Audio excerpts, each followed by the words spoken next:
Bonjour à tous et à toutes, ici la pour une nouvelle vidéo. Et bien enfin on se retrouve après 4 longs mois d'absence sur ma chaîne YouTube. C'est parce que j'avais décidé de faire quelque sorte une petite diapose moi-même. C'est-à-dire que j'ai répondu à vos commentaires mais j'étais vraiment beaucoup moins actif, j'ai sorti aucune vidéo. Et en attendant, c'est quelque chose d'assez étonnant parce que en 4 mois j'ai gagné 100 abonnés sur ma chaîne, donc je vous remercie énormément. Alors que j'ai sorti aucune vidéo, donc voilà, c'est tout simplement magnifique.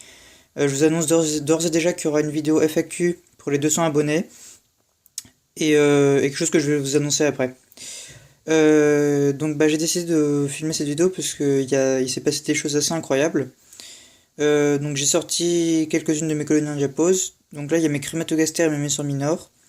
Je n'aurais pas fait faire de diapose à ces deux colonies parce que j'avais pas la place en fait de les mettre et puis bah, vous allez voir que ça n'a pas été forcément un inconvénient. Alors donc par exemple on va commencer par les crématogastères. Donc je les ai nourris hier. Euh, Là on a donc un beau petit couvain avec plusieurs nymphes alors qu'il y a quelques mois il n'y avait rien du tout mais vraiment rien. Il y a beaucoup d'œufs là, vous pouvez voir des larves. Donc il y a eu quelques naissances ces 2 dernières semaines. Il y a une petite grappe d'œufs qui se cache je ne sais où. Et j'ai remarqué un comportement assez intéressant, c'est qu'elles élèvent un champignon. Donc j'avais déjà vu ça sur une colonie, donc sur un blog de quelqu'un. Elles élèvent un champignon dans la fourmilière. Et apparemment elles sont nourrices. Enfin je ne sais pas je ne sais pas ce qu'elles font avec. Pourquoi elle n'est pas la mise au point là? Attendez. Voilà. Donc un beau petit champignon. Puis ça je sais pas, c'est des morceaux du champignon ici là. Par là. Là, je vais éviter de trop les stresser, mais donc le développement devrait reprendre. Parce que là, si vous vous rappelez bien, les 6 derniers mois de l'année dernière, il n'y avait rien eu, pas un œuf, rien. Et là, comme par hasard, je l'aurais pas fait de diapose. Contrairement à l'année dernière, vous avez eu 1 mois et demi de diapose. Et puis voilà, le développement reprend. Elles sont toujours aussi voraces qu'avant, donc là, elles ont déjà pris tout le pseudomiel que je leur avais mis à disposition. Je les ai remises en nid aussi. Parce que j'ai vu que le couvain reprenait. En fait, quand je les avais mises en tube, c'était pour essayer de faire repartir la colonie, mais donc là apparemment c'est bon. Donc ce nid apparemment a l'air de leur convenir, parce que je l'aime bien, parce qu'il y a un côté qui est humide, celui-là, et puis l'autre sec, donc elles se sont mises dans le côté sec bien sûr. C'est une espèce xérophile qui vit dans le bois, dans la nature, donc voilà.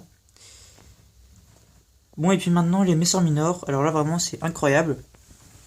Bah regardez, là vous ne pouvez voir que la face cachée de l'iceberg. Il doit y avoir, j'en ai vraiment aucune idée, mais vraiment, il y a autant de fourmis ici, là, que dans l'aire de chasse. Non, même plus dans l'aire de chasse, en fait. Enfin, c'est vraiment. Elles ont creusé des galeries à l'intérieur, là, ici. Donc, mais il y a des fourmis partout. Je vais devoir leur faire une nouvelle installation, tellement la colonie est devenue énorme. Puis les tubes, je vais les enlever parce qu'il n'y a plus d'eau dedans. Et donc, du coup, elles se sont remises dans le nid.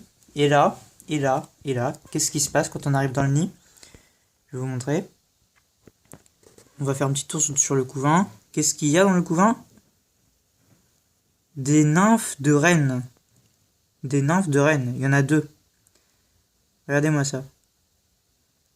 Je m'y attendais absolument pas. C'est vraiment bizarre.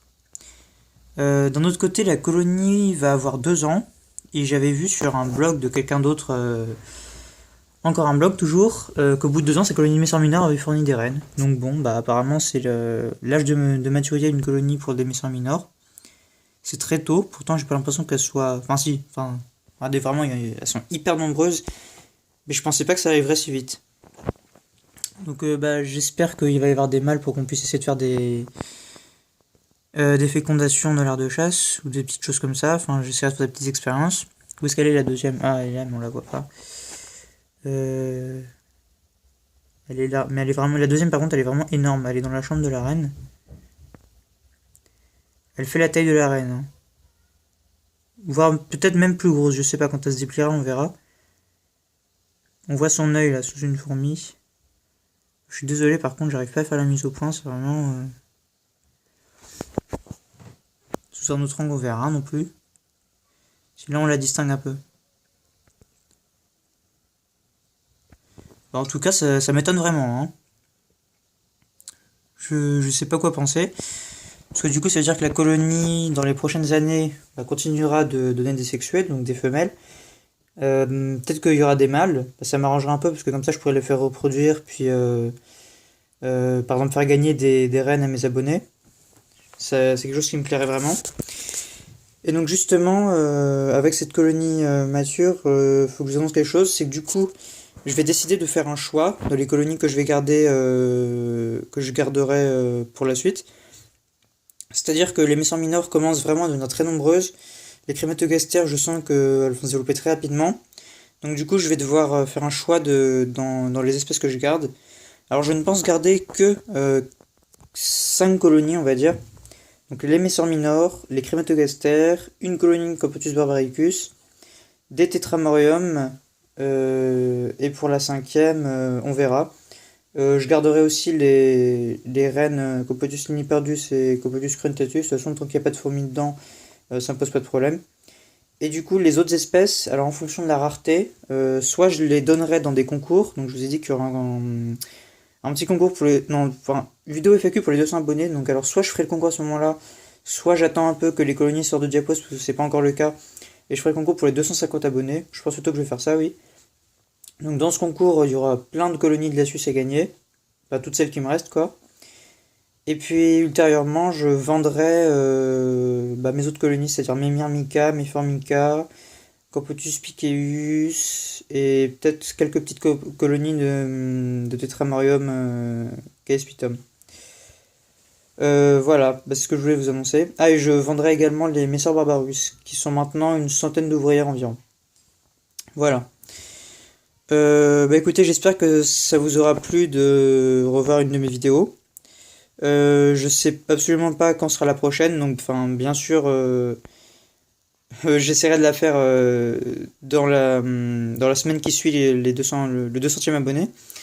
Mais je vais essayer parce que du coup en fait également si je décide de garder seulement 4 ou 5 colonies, c'est pour consacrer plus de temps à mes autres passions. Peut-être que je vous en parlerai dans ma vidéo FAQ, on verra. Donc commencez déjà à réfléchir sur des questions, mais ne les posez pas dans les commentaires cette fois-ci.